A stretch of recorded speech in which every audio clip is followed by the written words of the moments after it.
네, 안녕하십니까. 조도입니다. 자, 이번 시간이 데이터 통신, 정보통신 개론 마지막 시간이 되겠는데요. 좀 부끄럽다는 말씀을 드리고 싶어요. 자, 지난 본강에서 마지막에 항상 제가 오프라인 강의를 할 때도 마지막 시간에는 항상 그 케이크를 하나 사들고 가서 학생들이 그동안 열심히 따라와 줘서 고맙다는 의미로 같이 이렇게 쫑파티 하고 했었는데 어떻게 재밌게 보셨는지 모르겠어요. 저 혼자 원맨 쇼를 한 것 같아서 상당히 날씨 뜨겁고 그렇습니다만은 기회가 된다면 제가 좀 제대로 준비를 해서 노래도 제대로 불러드리고 또 케이크 파티도 좀 이렇게 근사하게 더 하고 했으면 좋겠고요. 앞으로 또 진행이 어떻게 될지 모르겠지만 이제 온라인 강의는 하지만 제가 오프라인 특강 같은 것도 지역적으로 전국적으로 한 번씩 해서 여러분하고 직접 얼굴도 한번 대면하고 이런 시간을 한번 가졌으면 좋겠다는 생각은 늘 하고 있습니다. 자, 전국적으로 강의를 하다 보니까 온라인 강의다 보니까 그런 부분이 조금 아쉽기도 합니다. 아무튼 끝까지 잘 달려오셨고 또 여러분들이 이번 강의를 끝으로 해서 문제풀이까지 마무리하시고 그리고 최근 기출문제풀이까지 마무리하신다면 여러분 합격하는 데는 아무런 문제가 없고요. 저희 목표는 이제 고득점 합격이 목표이기 때문에 한 8, 90점대 좀 실수를 좀 하더라도 70점대에서 합격할 수 있는 그런 여러분들이 되셨으면 좋겠습니다. 자, 우선 이번 시간 마지막으로 시작하기 전에 또 몇 가지 또 공지사항을 또 안내를 해드린다면 지금 공부하고 계시는 이 정보통신 개론 또 데이터 통신이라는 부분은 정보처리 기사와 정보처리 산업기사의 공통 과목이기 때문에 타이틀이 이제 데이터 통신이고 또 정보통신 개론이고 다르지만 공통 과목이기 때문에 기사를 준비하시는 분들이나 산업기사를 준비하시는 분들이 이 강의를 들으면서 통신 파트는 거의 한 17점까지 맞는 걸로 목표를 해주셔야겠습니다. 물론 외워야 될 부분이 많기 때문에 그 외움을 다 소화를 해 주셔야만 17점이라는 고득점을 맞을 수 있거든요. 그리고 또 한 가지 알려드리고 싶은 것은 이 정보통신 개론이라는 이 과목이 여러분들이 이제 좀 손쉽게 자격증을 취득할 수 있는 부분 중에서 여러분들 정보처리 기사나 정보처리 산업기사 외에 내가 컴퓨터 관련 자격증을 하나 더 취득하고 싶다라는 생각이 혹시 있으시다면 사무자동화 산업기사에 한번 도전해 보라고 말씀을 드리고 싶어요. 또한 이 정보통신 개론이라는 이 과목은 또 사무자동화 산업기사를 준비하시는 분들도 이 강의를 아마 똑같이 듣고 계실 겁니다.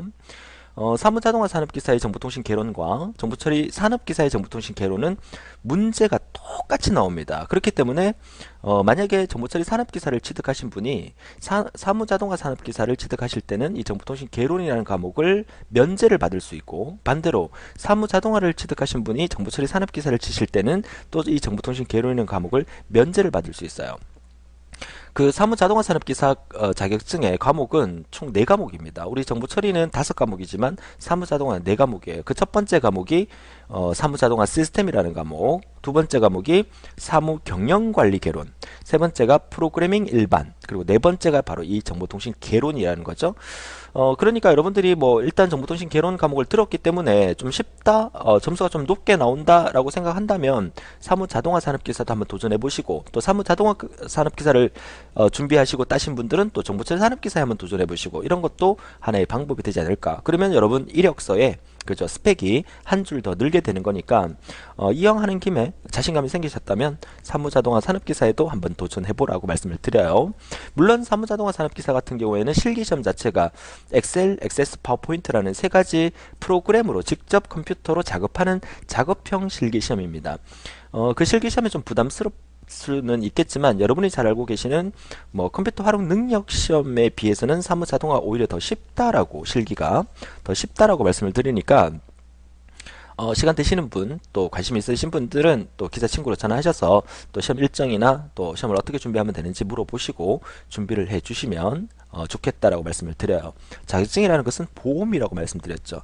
지금 당장 뭐 나한테 사무자동화 필요할까? 나한테 정보처리 산업기사가 필요할까? 이런 생각은 들어도 그죠?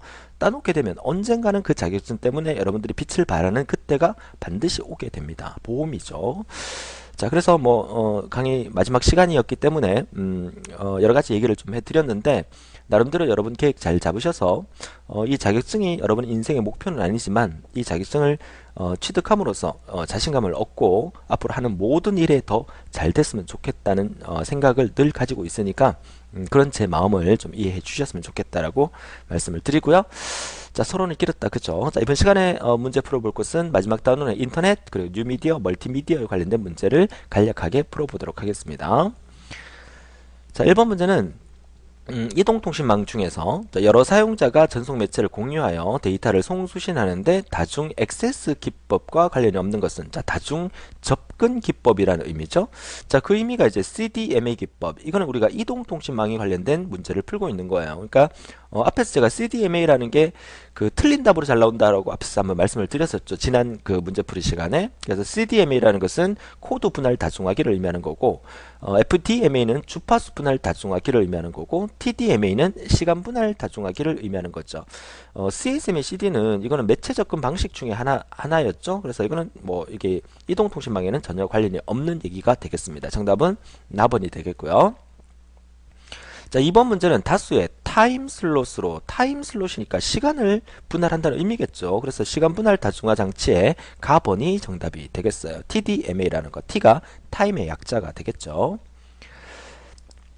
자, 3번 문제는 한 위성 채널 내에 FDMA니까 주파수 분할 다중화를 의미하는 거죠. 자, 주파수 분할 다중화로 제공되는 서브 채널의 수를 제한하는 요인이 아닌 것은, 자, 서브 채널의 수를 제한할 때는 상호 변조 잡음이라든지 또 동일 채널 잡음이라든지 또 방사 잡음, 뭐 처음 들은 말도 나오지만 중요한 것은 이 열 잡음이라는 것은 우리가 앞서 배웠지만 화이트 노이즈라고 하죠. 화이트 노이즈, 열에 의해서 발생되는 잡음이에요. 이거는 서브 채널의 수를 제한할 때 열 잡음 때문에 하지는 않는다. 이렇게 문제를 통해서 알아두시면 되겠어요. 정답은 가번이 되겠습니다. 오히려 틀린 것을 더 기억해 달라고 부탁을 드리는 거죠.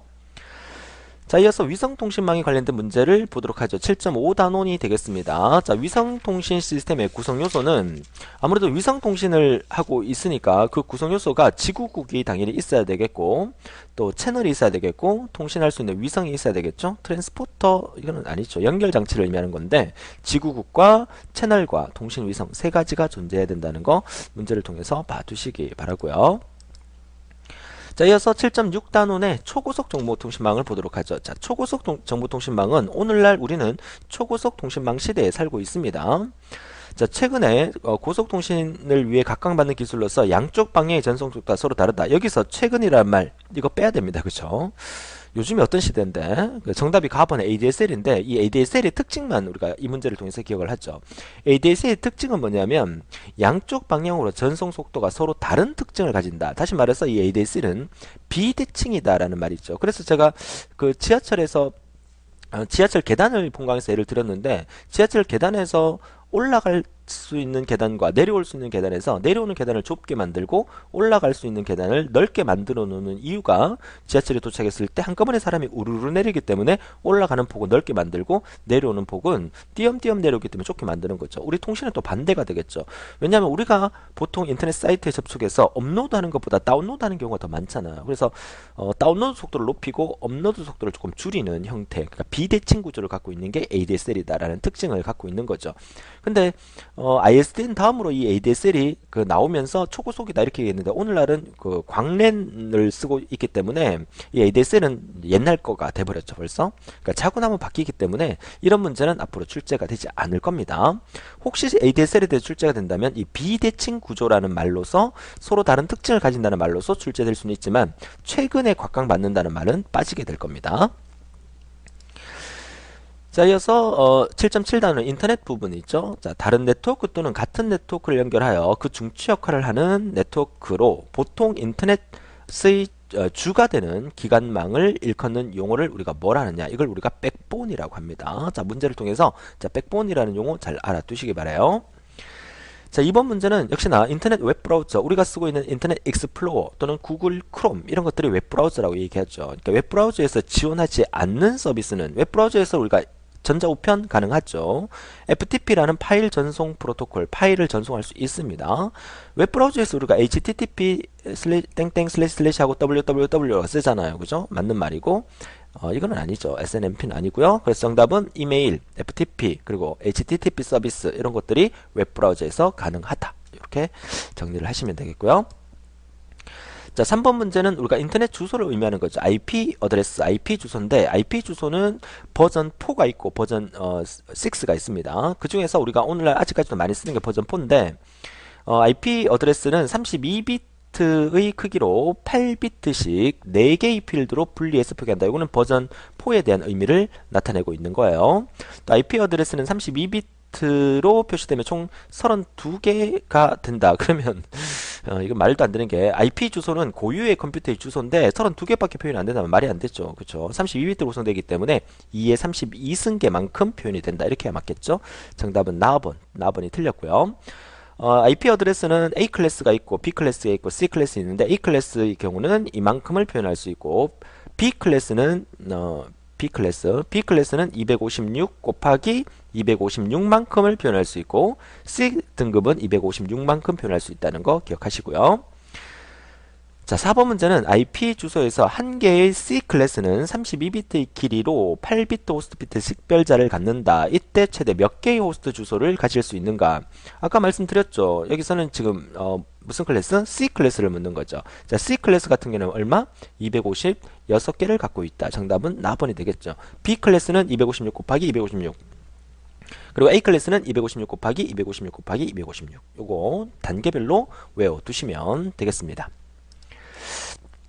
자, 5번 문제는 자, TCP/IP 네트워크를 구성하기 위해서 한 개의 C 클래스 주소를 할당받았어요. C 클래스 주소를 이용하여 역시 할당받을 수 있는 최대 IP의 개수는 몇 개입니까? 그렇죠. 256개죠. 256개. 근데 이 문제에서는 그 256개 갖고 그냥 256이라고 찍으면 안 되고, 자, 문제를 잘 보시게 되면 TCP/IP 네트워크를 구성하기 위해서 한 개의 C 클래스 주소를 할당받았다. C 클래스 주소를 이용하여 네트워크 상에 실제로 할당될 수 있는 것은 최대 몇 개냐? 그러니까 실제로 할당될 수 있는 것은 2개를 우리가 빼야 됩니다. 이 문제를 통해서 우리가 기억을 해두세요. 반드시 2개를 빼줘야 됩니다. 이 2개가 임시로 무슨 어떤 문제가 생겼을 때 사용할 수 있는 2개를 빼놓고 나머지를 쓰게 돼요. 그러니까 실제로는 254개만 사용이 가능하다는 거. 자, 우리 앞에 문제 잠시 한번 볼까요? 앞에 문제를 보게 되면, 자, 이 문제 같은 경우에는 최대 몇 개를 가질 수 있는가를 물었죠. 그러니까 이론상으로는 우리가 A 클래스는 이만큼, B 클래스는 256 곱하기 256, C 클래스는 256개까지 이론상으로는 가질 수 있지만 실제로 여분의 비트 2개를 빼놓기 때문에 실제로 할 수 있는 거는 254개를 할 수 있다는 거. 이거는 4번과 5번 문제를 통해서 반드시 기억해 주셔야 되겠다라고 말씀을 드립니다. 그래서 이제 5번 문제 정답은 나번이 되겠고요. 자, 6번 문제는 IP 어드레스에서 네트워크 아이디와 호스트 아이디를 구별하는 방식은 바로 서브넷 마스크를 이용해서 구별을 하죠. 그러니까 서브넷 마스크 주소는 보통 255점, 255점, 뭐 255점 하고 난 다음에 뒷부분에 나머지 이 부분은 이미 어떤 숫자를 넣어줌으로써 서브넷 마스크를 만들어서 네트워크 아이디와 호스트 아이디를 구별해 줄 수 있게 만들어 줍니다. 역시나 문제를 통해서 서브넷 마스크의 의미를 알아두시면 되겠습니다. 자, 이어서 7번 문제는 우리가 많이 보고 있는 주소죠. www.한국.co.kr. 자, 이런 형태를 우리가 도메인이라고, 인터넷의 도메인이라고 얘기를 합니다. 자, 옳지 않는 것은 www는 호스트 컴퓨터의 이름, 한국은 소속 기관의 이름이죠. co는 소속 기관의 서버 이름이다. 소속 기관의 서버 이름이 아니라 co는 컴퍼니의 약자로서 이 회사가 뭐하는 회사냐? 그러니까 co는 컴퍼니니까 영리를 목적으로 하는 회사다. 또는 뭐 go.kr에 뭐 kr 이렇게 나온다면 go는 국가기관이다. 뭐 이런 것들. 그래서 뒷부분의 이 부분은 이제 그 기관이 하는 어떤 기관이냐를 나타내는 부분을 말씀을 해드리는 거죠. 그래서 다번이 틀렸고요. 뒷부분의 맨 마지막에 kr은 소속 국가. 일본은 jp, 중국은 cn, 미국은 소속 국가를 co.kr 뭐 이런 식으로 안 쓰고 .com 이렇게 쓰죠. 그쵸? .com 이렇게 씁니다. 미국은 인터넷 자체를 미국에서 만들었기 때문에 국가명을 자기 나라에 표시를 하지 않고 세 글자로 그대로 표현을 하게 됩니다. 자, 8번은 인터넷상에서 도메인 주소를 IP 주소로 변환하는 거. 이것도 아주 상당히 중요하죠. 도메인은 우리 인간이 알아먹을 수 있는 문자로 된 주소고, IP는 기계가 알아먹을 수 있도록 숫자화된 주소입니다. 얘네 두 개를 서로 바꿔주는 것을 우리가 DNS 서버라고 하죠. 도메인 네임 서버의 약자입니다. 정답은 나번이 되겠네요. 자, 이어서 이제 7.8 단원의 인터 네트워킹 부분을 보도록 하죠. 자, 인터 네트워킹 부분은 역시나 문제 속에서 이 리피터와 게이트웨이 이런 단어들이 이제 알고 있느냐를 묻는 문제가 많이 출제가 되고요. X25 네트워크를 통한 가상회선 서비스만 제공한다. 이건 틀렸고요. 정답은 가번이고 TCP/IP 기본 프로토콜을 갖고요. 또 로컬 네트워크 상호 간의 연결은 브릿지가 사용이 되고요. 또 IP는 여러 개의 패킷 교환망들을 상호 연결을 위한 범용 비연결성 프로토콜을 우리가 IP라고 합니다. 자, 정답은 가번이 되겠고요. 자, 2번 문제는 자, 인터넷 네트워킹을 위해 사용되는 네트워크 장비의 종류는 리피터라는 증폭기가 있고요. 또 브릿지, 그리고 라우터라는 거 있죠. 증폭기라는 말을 그대로 쓰면서 쓰진 않습니다. 얘는 얘랑 혼란을 주기 위해서 틀린 답을 만들어 둔 거죠. 이제 증폭기를 할 수 있는 것을 우리가 리피터라고 얘기를 하죠. 그래서 리피터, 브릿지, 라우터. 그 외에 이제 리피터 게이트웨이라는 것도 있다는 것도 같이 알아두시면 되겠네요. 자, 이어서 3번 문제 역시나 프로토콜이 자, 요거 전혀 다른 네트워크 사이를 연결하는 거. 자, 이걸 뭐라 그랬습니까? 전혀 다른 네트워크 사이를 연결하는 거. 이게 바로 라우터에 대한 개념이죠. 그런데 사실은 다른 네트워크를 연결하는 것은 게이트웨이도 사용이 됩니다. 그렇죠?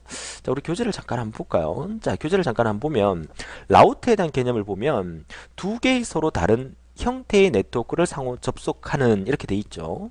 그 다음에 게이트웨이도 한번 볼까요? 자, 게이트웨이도 보면 프로토콜이 서로 다른 네트워크 사이를 결합하는 장치다 이렇게 돼 있죠. 그러니까 게이트웨이도 그렇고 라우터도 그렇고 둘 다 서로 다른 네트워크를 연결하는 거예요. 그러니까 3번 문제처럼 이렇게 다른 네트워크 사이를 결합한다는 이런 말만 나오면 답이 이렇게 두 개가 될 수밖에 없어요. 이게 실제로 출제됐을 때 논란의 소지가 많아서 한국산업인력공단 측에서도 3번과 4번을 모두 답으로 하자라고 공표를 했어요. 그 뒷부분부터 이 문제가 나올 때는 항상 앞에 말이 따라 나와요.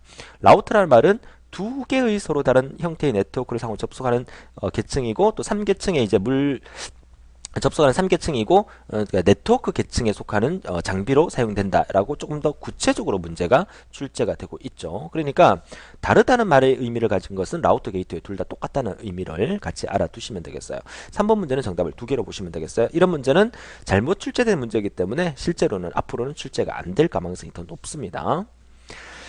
자, 4번 문제는 자, 근거리 통신망이라는 랜 간의 인터넷 네트워킹 연결 장치로서 제2계층에 동작하는 장비를 우리가 뭐라 합니까? 이게 바로 브릿지라고 하죠. 브릿지. 그래서 근거리 통신망 간의 인터넷 네트워킹 연결 장치 제2계층에 동작하는 장비를 브릿지라고 한다는 거 문제를 통해서 역시 정리해 두시고요.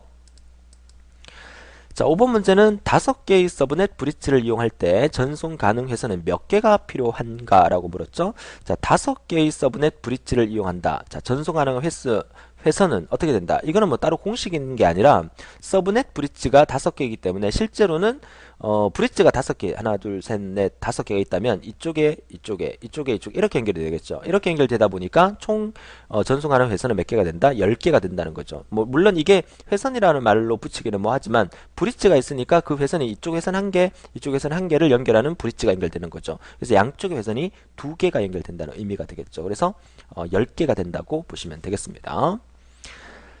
자, 6번 문제는 1계층에서 3계층 사이의 프로토콜이 서로 다른 네트워크를 상호 접속하는 거다. 이거는 뭡니까? 1계층에서 3계층 사이의 프로토콜이란 말이 나왔기 때문에 이거는 라우터라고 보는 게 더 정확한 말입니다. 그래서 라우터의 개념은 두 개의 서로 다른 형태의 네트워크를 상호 접속한다는 말이 1계층과 3계층은 서로 다른 네트워크를 말하는 거기 때문에 이 문제에서는 라우터라고 보는 게 맞겠죠. 자, 이어서 7번 문제로 넘어가서 자, 적절한 전송 경로를 선택하고 이 경로로 데이터를 전달하는 인터넷 네트워킹의 장비가 뭐냐? 자, 이게 라우터가 되겠죠. 그래서 라우터에 관련된 문제가 가장 시험에 많이 나오고 여러분 교재에서도 4번에 라우터에 대한 설명이 1번, 2번, 3번, 4번 4개가 있잖아요. 그 4개의 설명을 모두 다 반복해서 읽어봐 달라는 걸로 부탁을 드리겠습니다. 자, 이제 마지막 뉴미디어 단어 뉴미디어에 관련된 문제는 최근에서 출제가 잘 안 되고 있어요. 그죠? 그래서 뉴미디어 문제는 이제 문제는 따로 빠졌습니다. 하지만 한번 점검을 한다 그러면 뉴미디어라는 개념이 이제 뉴미디어의 특징이 어떤 거냐, 또 뉴미디어의 분류가 유선계, 무선계, 패키지계로 구분을 하고 또 다른 형태로는 방송계와 통신계로 구분한다는 거, 요거 기억하시고, 또 뉴미디어 강의에서 제가 설명을 드렸지만 유선으로 사용되는 뉴미디어가 어떤 것들이 있고 또 무선으로 사용되는 뉴미디어가 어떤 것들이 있는지, 무선으로 사용되는 뉴미디어의 대표적인 게 텔레텍스트라는 거, 뭐 이런 것들을 참고로 정리해 두시면 되겠어요. 그리고 케이블 TV에 대한 개념, 그리고 비디오 텍스에 대한 개념 정도 정리해 두시면 되는데 문제에서는 그러니까 빼놓은 이유가 최근 들어서의 이 부분이 뉴미디어라고 표현하기에는 조금 거리가 있기 때문에 문제에서 빼놨지만 그래도 이제 그 기출 문제를 이렇게 출제하는 실제 문제를 출제하는 교수들이 이런 부분들이 또 이렇게 문제 은행으로 출제되다 보니까 과거의 문제가 툭 튀어나올 수 있기 때문에 그렇다고 그냥 넘어가기에는 좀 그렇습니다. 그래서 뉴미디어의 구성이 유선계, 무선계, 패키지계로 구분하고 또 방송계, 통신계로 구분한다. 그 속에 어떤 것들이 있는가 정도 한번 읽어봐 주시는 게 좋겠다라고 말씀을 드립니다. 자, 멀티미디어 문제는 보도록 하죠. 멀티미디어는 멀티미디어 시스템에서 두루 쓰이는 장비가 아닌 것은 그랬습니다. 자, 멀티미디어에서는 CD-ROM 드라이버 필요하죠. 자, MIDI라는 것은 이제 악기 소리를 나타내는 의미를 나타냅니다. 그래서 MIDI 인터페이스, 뭐 스피커 당연히 존재를 해야 되겠죠. 이거 VHF 튜너라는 것은 그 텔레비전 그 주파수를 나타내는 부분인데 이거는 아닙니다. 자, 이번 문제는 멀티미디어 서비스를 제공해 필요한 사항이 아닌 것은 고속통신망이 필요하겠죠. 신뢰도 높은 통신망도 필요합니다. 하이퍼 미디어라는 것도 필요하죠. 프레임 그래버? 이거는 아니죠. 정답은 라번이 되겠습니다. 자, 3번 문제 정지화상, 정지의 정자가 J로 시작하죠. 그래서 제가 JPEG이라고 JPEG라고 여러 그랬었죠. 정답은 라번이고 MPEG는 Move의 약자에 일단 동영상 압축 기술을 의미하는 겁니다.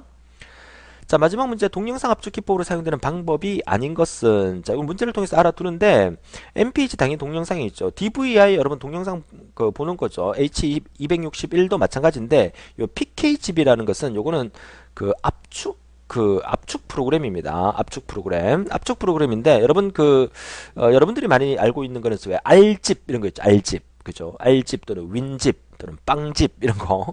그러니까 여기서 이제 집이라고 하는 것은 이제 압축 프로그램을 의미하는 거죠. 동영상을 압축하는 기법이 아니라 그러니까 대용량의 어떤 파일을 압축해서 사용할 수 있게 만들어 주는 게 PK집이라고 의미하면 됩니다. 동영상 압축 기술과 파일 압축 기술은 또 의미가 좀 다르죠. 자, 이렇게 해서 우리가 대단원의 막을 내리겠습니다. 지금 막 눈물이 막 글썽글썽 하려고 해요. 진짜. 그죠? 그러니까 여러분들이 사실 쉽지 않다는 거 저 너무너무 잘 압니다. 그러니까 여러분들이 제 1강부터 이 전체 강의가 한 60개 정도 되고 이 체크 문제 풀이 강의까지 하면 거의 100개가 넘는 강의가 만들어져 있잖아요. 그러니까 이 강의를 여러분들 처음부터 끝까지 이렇게 다 들어주셨으면 무조건 합격합니다. 무조건. 물론 듣다가 자다가 이렇게 하면 안 되겠지만 일단은 1회독을 하시고요. 그리고 난 다음에 이제 체크 문제를 풀면서 잘 안 되는 부분을 본 강의를 한 번 더 들어주시고 그리고 마지막 기출 문제 푼다면 충분히 고득점을 합격하니까 걱정하지 마시고 항상 자신감을 가져주시고 여기까지 달려오신 모든 분들께 박수를 보내드리고 아쉬워서 제가 본 강의에서 이제 케이크 파티를 해드렸으니까 케이크 파티 그 부분 보면서 뿌듯함을 좀 느껴주시고 또 여러분 또 합격하시고 난 다음에 또 좋은 수강 후기도 많이 남겨주시고 앞으로 여러분 하는 모든 일에 다 좋은 일만 가득하기를 제가 눈물을 머금고 빌겠습니다. 자, 다음 시간은 우리가 기출문제풀이 최근 기출문제풀이 강의는 제가 수시로 이렇게 올려드릴 겁니다. 기출문제풀이 강의를 통해서 여러분들 또 열심히 또 학습을 해 주시길 바라고요. 우리 강의실에 잠깐 들어오시게 되면 자, 강의실로 우리 사이트에 강의실로 잠깐 갈까요? 자, 우리는 지금 관리자 아이디로 들어갔기 때문에 강의실 가면 강의가 상당히 많아요. 여러분이 듣고 계시는 게 아마 신정보처리 기사 또는 산업기사 필기인데 정보처리 기사 필기 강의실로 들어가 볼게요. 자, 강의실 구성을 이렇게 했는데 각 과목 들으시고 체크 문제 쭉쭉쭉 들으셨겠죠. 들으셔서 맨 마지막에 여러분들이 아마 지금 이 10강의 이 체크 문제를 아마 듣고 계실 겁니다. 여러분들이 강의를 다 들으셨다면 이제 특강 기출문제 모의고사 강의로 넘어가셔서 이 탭으로 넘어가셔서 자, 이 부분에서 올라와 있는 최근 기출문제 강의를 여러분들이 들어주시면 되는데 맨 끝에 보면 여기 대우쌤 특강이라고 있어요. 이 특강은 제가 잘 안 보이게 꽁꽁 숨겨놨습니다. 이 부분으로 항상 들어오셔서 지금 강의를 찍고 있는 제가 이 시점에서는 자, 이런 오리엔테이션과 또 새해 인사 메시지 정도 넣어놨는데 자, 이 부분을 여러분들이 계속해서 늘어날 겁니다. 제가 수시로 여러분 시험 날짜에 맞춰서 중요한 내용을 올려드리고 또 제가 여러분한테 또 드리고 싶은 또 다른 말씀들을 또 올려드릴 테니까 대우쌤 특강을 통해서 또 여러 가지를 정보를 또 받아가실 수 있도록 하시고 또 왼쪽에 이 학습 자료실을 통해서 요 학습 계획표라든지 또 여러가지 용어 부분을 제가 올려드린다면 이 부분도 참고해서 봐주시고 그죠? 그러니까 이 게시판하고 이런 부분을 잘 활용하셔서 전체적인 어떤 뭐 강의도 중요하지만 합격할 수 있는 여러 가지 시스템에 대한 얘기, 저와 계속하는 커뮤니케이션 이런 것들도 사실 중요하다고 보이니까 그런 부분도 신경을 좀 써주셨으면 좋겠다고 말씀을 드리고 말이 길었다 그죠? 다음 시간에 최종 최근 기출문제 풀이 강의에서 뵙도록 하고요. 오늘도 진짜 파이팅 하시고 합격하는 그날까지 열심히 달려가 주시길 바라고요. 즐거운 하루 되시고 다음 시간에 뵙겠습니다. 수고하셨습니다.